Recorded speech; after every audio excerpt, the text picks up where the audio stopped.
ألق عصاك فلما رآها تهتز كأنها جان ولا مدبرا ولم يعقب يا موسى أقبل ولا تخف إنك من الآمنين أسلك يدك في جيبك تخرج بيضاء من غير سوء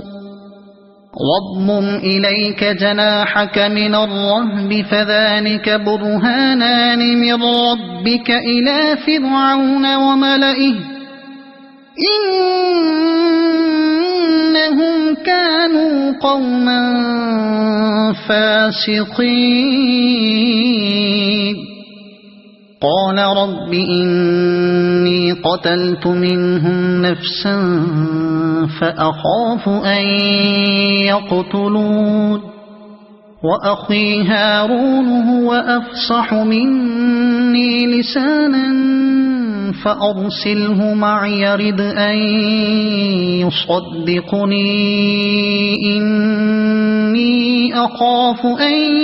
يكذبون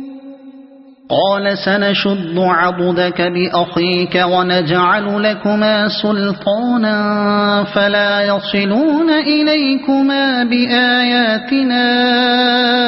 أنتما ومن اتبعكما الغالبون فلما جاءهم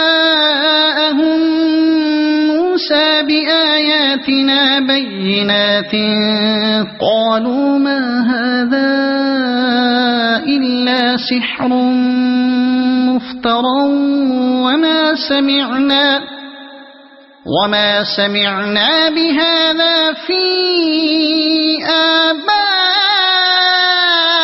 آبائنا الأولين وقال موسى ربي أعلم بمن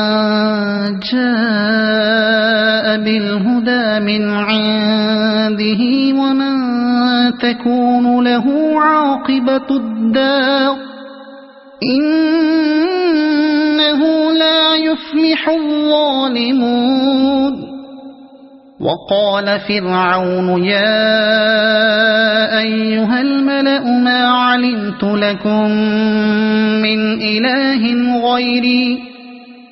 فأوقذ لي يا هامان على الطين فاجعل لي صرحا لعلي أطلع إلى إله موسى وإني لأظنه من الكاذبين واستكبر هو وجنوده في الأرض بغير الحق وظنوا أنهم إلينا لا يرجعون فأخذناه وجنوده فنبذناهم في اليم فانظر كيف كان عاقبة الظالمين